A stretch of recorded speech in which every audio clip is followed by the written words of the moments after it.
सलामुकुम दोस्तों, आज की इस वीडियो में जिस टॉपिक के ऊपर मैं आपसे बात करूंगा उस टॉपिक का नाम है कि सेशन और कुकीज ये दोनों क्या होते हैं और इनका क्या काम होता है और इन दोनों के आपस में क्या डिफरेंस होता है। मैं जानता हूं ये सवाल एक ऐसा सवाल है जिसमें बहुत सारे लोग कंफ्यूज होते हैं, बहुत सारे स्टूडेंट्स कंफ्यूज होते हैं। तो अगर आप जानना चाहते हैं कि इन दोनों में क्या फर्क होता है, मैं अपनी तरफ से ट्राई करूंगा कि आसान से आसान तरीके से जो मुझे पता है वो आप तक पहुंचा सकूं। तो फिर देखते रहिए इस वीडियो को। मैं हूं आपका दोस्त अली आबिद, आप देख रहे हैं टेक पे यूट्यूब चैनल। चलिए देखते हैं।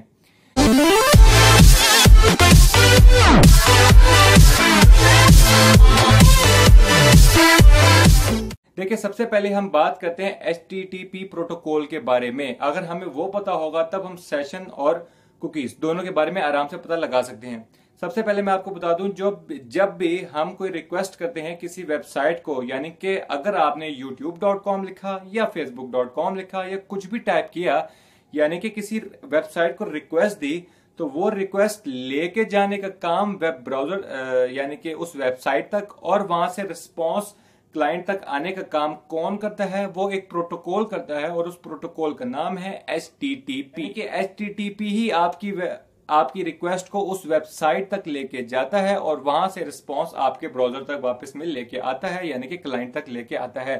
तो HTTP क्या होता है? एक हमारे पास प्रोटोकॉल है जो कि यूजर की रिक्वेस्ट लेके जाता है वेबसाइट तक और वहां से रिस्पॉन्स लेके आता है। यानी कि आप कोई भी वेबसाइट को जब ओपन करते हैं तो वो एक प्रोटोकॉल यानी कि HTTP प्रोटोकॉल के थ्रू ही होके जाती है और वहीं से रिस्पॉन्स हमारे पास आता है। तो ये तो था HTTP प्रोटोकॉल। अब HTTP और HTTPS ये एक अलग टॉपिक है, इसके बारे में हम अलग से देख लेंगे कि क्यों HTTPS सिक्योर होता है और HTTP सिक्योर क्यों नहीं होता। अब HTTP की मैं एक और आपको बात बताऊं कि होता क्या है। जब भी कोई क्लाइंट सर्वर को रिक्वेस्ट करता है तो वो एज अ न्यू रिक्वेस्ट जाती है हमेशा। यानी कि HTTP प्रोटोकॉल की अगर हम बात करें तो ये हमारे पास स्टेटलेस होता है, स्टेटफुल नहीं होता। यानी कि आप जब भी कोई वेबसाइट ओपन करेंगे ये न्यू रिक्वेस्ट वहां पे सेंड करेगा। अगर आपने फेसबुक पे लॉगिन किया, एक न्यू रिक्वेस्ट सेंड हुई, फिर आपने अगर होम पे क्लिक किया या अपने नाम पे क्लिक किया या कोई पिक्चर अपलोड कर रहे हैं, यानी कि कोई भी टास्क आप फिर परफॉर्म कर रहे हैं, तो वो दोबारा न्यू रिक्वेस्ट जाती है HTTP प्रोटोकॉल के थ्रू। तो HTTP प्रोटोकॉल हमारे पास स्टेटलेस होता है, स्टेटफुल नहीं होता। यानी कि वो रिमेंबर नहीं रखता कि लास्ट टाइम किस यूजर ने लॉगिन किया था या लास्ट टाइम कौन सा यूजर था जो कि काम कर रहा है। अब अगर हम जनरल बात करें तो फेसबुक पे मिलियन ऑफ यूजर्स लॉगिन होते हैं और हर कोई डिफरेंट टास्क परफॉर्म कर रहा है। कोई पिक्चर अपनी अपडेट कर रहा है, कोई अपनी स्टेटस अपडेट कर रहा है, कोई कमेंट कर रहा है। बहुत सारे लोग अपना अपना काम कर रहे होते हैं। अब फेसबुक को कैसे पता चलेगा? क्योंकि HTTP का काम क्या है, वो तो न्यू रिक्वेस्ट हमेशा सेंड करता है। यानी कि अगर आपने लॉगिन हुए हुए भी हैं इस टाइम पे और फिर आपने किसी और टैब के ऊपर वहां पे क्लिक किया, यानी कि आपने अब होम के ऊपर क्लिक कर दिया फेसबुक के अंदर रहते हुए, तो वो दोबारा न्यू रिक्वेस्ट जाएगी। तो फिर उस फेसबुक को कैसे पता कि भाई अभी कौन सा यूजर था जो मेरे पास लॉगिन था और अब ये किसने रिक्वेस्ट दे दी?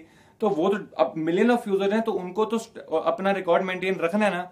तो यही वो काम है जो कि HTTP प्रोटोकॉल की मैंने अभी बात की थी कि ये स्टेटलेस होता है। तो अगर HTTP प्रोटोकॉल को स्टेटफुल बनाना हो तो उसके लिए सेशन और कुकीज हमारे पास यूज होते हैं। पहली बात कि हमारे पास जो HTTP प्रोटोकॉल है वो स्टेटलेस है, उसको स्टेटफुल बनाने के लिए यानी कि कुछ ऐसा काम किया जाए कि जब हम दोबारा रिक्वेस्ट सेंड करें वो एज अ न्यू रिक्वेस्ट ना जाए, उसको ये पता हो कि भाई ये किसने रिक्वेस्ट सेंड की है, ये वही बंदा है जो कि ऑलरेडी हमारे पास लॉग इन है और ये अपना फर्दर काम परफॉर्म कर रहा है। तो इस HTTP रिक्वेस्ट को स्टेटफुल बनाने के लिए सेशन और कुकीज ये दोनों टर्म्स हमारे पास यूज होती हैं। अब अगर इनकी भी डिटेल में देखेंगे सेशन या फिर कुकीज ये क्या होती हैं तो ये बहुत लंबा टॉपिक हो जाएगा। इसके लिए हो सकता है एक डिटेल में भी अलग से वीडियो बनाऊं, लेकिन इस वीडियो में मैं सिंपल तरीके से आपको बताना चाहता हूं कि इन दोनों में एक्चुअली बेसिक फर्क क्या होता है। देखिए, जो सेशन का डाटा हमारे पास होता है वो सर्वर के ऊपर स्टोर्ड होता है और जो हमारे पास कुकीज का डाटा होता है वो हमारे वेब ब्राउजर यानी कि क्लाइंट के पास स्टोर होता है। तो सेशन का जो भी डाटा है वो हमारे पास सर्वर के ऊपर स्टोर है और जो हमारे पास कुकीज होती हैं वो सारा हमारे पास डाटा वेब ब्राउजर यानी कि एक क्लाइंट के पास स्टोर होता है।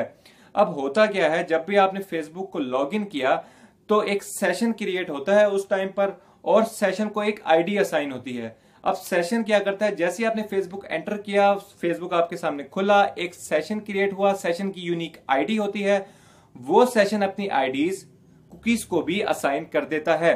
अब होता क्या है, जैसी सेशन को कोई आईडी मिली, जैसे मैंने फेसबुक लॉग इन किया, मुझे एक आईडी मिली 100, सपोज मुझे 100 एक आईडी मिली, सेशन को एक 100 आईडी मिली, तो सेशन ने वो आईडी अपने पास भी स्टोर की यानी कि सर्वर के ऊपर, प्लस सेशन ने वो आईडी वेब ब्राउजर के ऊपर यानी कि क्लाइंट के पास लोकल कंप्यूटर के ऊपर भी वो आईडी कुकीज के थ्रू स्टोर कर दी। तो जब भी कोई यूजर दोबारा रिक्वेस्ट देगा तो फिर सर्वर के ऊपर जो भी आईडी पड़ी हुई है सेशन के थ्रू, वो सेशन वाली आईडी कंपेयर होती है जो यूजर की कुकीज के अंदर पड़ी हुई है। तो अगर वो दोनों आईडीज आपस में सेम होती हैं यानी कि वो मैच कर जाती हैं, तो फिर उसको पता होता है या भाई ये वही यूजर है जिसने लास्ट टाइम लॉग इन किया था और इसी यूजर को आगे लॉग इन रखना है ताकि ये अपना फर्दर काम परफॉर्म कर सके। तो यही वो काम होता है सेशन का और कुकीज का। सेशन क्रिएट हुआ, उसकी आईडी यूनिक मिली, उसने वो लोकल आईडी एक यूजर को भी दे दी। अब हम यूं समझ लेते हैं वो जो आईडी है वो इस टाइम यूजर के पास है, लोकली उसके पास हमेशा मौजूद है। कुकीज हमारे पास हमेशा स्टोर्ड रहती हैं यानी कि टेम्परेरी नहीं होती, जबकि सेशन जो भी होते हैं हमारे पास वो टेम्परेरी होते हैं। वो यानी कि जब भी सेशन दोबारा क्रिएट होता है वो as a new session create होता है, वो परमानेंट स्टोर नहीं होते। अब हमने अभी तक क्या बात की कि सेशन हमारे पास सर्वर के ऊपर स्टोर होता है और जो भी कुकीज का डेटा होता है वो लोकल से क्या मुराद है, क्लाइंट का कंप्यूटर यानी कि हम खुद यानी कि हमारा जो वेब ब्राउजर है उसके ऊपर स्टोर्ड होता है, और वो परमानेंट स्टोर होता है। जब तक हम उसको खुद रिमूव नहीं करते तब तक वो डेटा कुकीज के ऊपर स्टोर रहता है यानी कि हमारे पास वेब ब्राउजर के ऊपर स्टोर रहता है। अगर हम उसको हटाना चाहें तो हम उसको हटा सकते हैं। अब कुकीज और सेशन का फायदा ही यही है ताकि वो उसको स्टेट को मेंटेन रख सकें जो कि अभी हमारे पास काम हो रहा है, यानी कि जो प्रीवियस काम जिस बंदे ने वो किया था वो आने वाले दिनों में वो स्टेट अपने पास मेंटेन रखते हैं। अगर एक नॉर्मल सी आपके सामने बात करूं तो आप कभी भी ऑनलाइन वेबसाइट पे जाए यानी कि इट्सी या ईबे या कोई भी एक ऐसी वेबसाइट पे जाए जहां से आप ऑनलाइन शॉपिंग वगैरह करना चाहते हैं, तो जब भी आप वहां पे कोई ना कोई आइटम को सर्च कर रहे होते हैं तो वो जब भी आइटम आप सर्च कर रहे होते हैं वो सारा डेटा वहां से उठा के कुकीज में साथ साथ स्टोर्ड हो रहा होता है। उससे क्या होता है, जब आप नेक्स्ट टाइम उसी वेबसाइट के ऊपर दोबारा जाते हैं तो आपको रिकमेंडेड रिजल्ट सामने आ जाते हैं, वो रिकमेंडेड रिजल्ट वही होते हैं जो कि हमें चाहिए होते हैं। अब उस वेबसाइट को कैसे पता कि हमें तो यही रिजल्ट चाहिए था, हम तो इसी चीज के बारे में सर्च करने आए थे? ऐसा बिल्कुल भी नहीं है, उसको खुद से नहीं पता, उसने कुकीज के थ्रू कुकीज से डेटा उठाया और उसको पता लगा भाई ये यूजर ने लास्ट टाइम ये सर्च किया था, अब मैं उसको रिकमेंडेड रिजल्ट में ये डेटा दिखा देता हूं। तो ये था सारी बात कुकीज और सेशन के ऊपर। अब इनको डीपली देखे तो ये और भी गहरी चीज है, इसको अच्छी तरह समझने के लिए थोड़ा बहुत पीएचपी का भी पता होना लाजमी है। तो ये हम एक अलग से वीडियो में देख लेंगे कि ओवरऑल इसमें क्या फर्क होता है, लेकिन अभी के लिए हमने क्या देख लिया कि सेशन, कुकीज और एचटीटीपी प्रोटोकॉल। एचटीटीपी प्रोटोकॉल हमारे पास स्टेटलेस होता है, इसको स्टेटफुल बनाने के लिए सेशन और कुकीज ये दोनों यूज होती हैं। सेशन की आईडी जब क्रिएट होती है सर्वर के ऊपर, वो अपनी आईडी कुकीज के अंदर भी एक्सटोर्ट कर देता है लोकल यूजर के पास, तो वो एक तरह का यूजर के पास आइडेंटिफिकेशन कार्ड बन जाता है उसका। तो जब भी यूजर वो रिक्वेस्ट दोबारा देगा उस यूआरएल को, तो वो आईडी दोबारा जाएगी और वो सर्वर से मैच होगी। जैसे ही सर्वर से मैच होगी वो उसको मैच कर जाएगा और आपको लॉगिन कर देगा, फिर जो भी आपने अपना टास्क परफॉर्म करा था, यानी कि उसके बाद प्रीवियस डाटा वहां पे स्टोर होगा। अभी के लिए इस वीडियो में इतना ही। मैं आपसे एक रिक्वेस्ट करना चाहता हूं, अगर आपकी वीडियो पसंद आ रही है तो इस वीडियो को लाइक कीजिए और अपने दोस्तों के साथ भी शेयर कीजिए ताकि आपके साथ साथ उनका भी फायदा हो। और मैं अपनी तरफ से ये हमेशा ट्राई करता हूं और करता रहूंगा कि जो चीज मुझे पता है वो आसान से आसान करके आपको समझा दूं। और अगर फिर भी आपको कोई समझ नहीं है या फिर आपको कोई सवाल है तो आप कमेंट में नीचे मुझे लिख के बता सकते हैं। मैं आपसे मिलता हूं अगली वीडियो में किसी और नए टॉपिक के साथ, ताकि उसको भी आसान तरीके से आपको एक्सप्लेन कर सकूं। तब तक के लिए अल्लाह हाफिज, अपना ख्याल रखिएगा।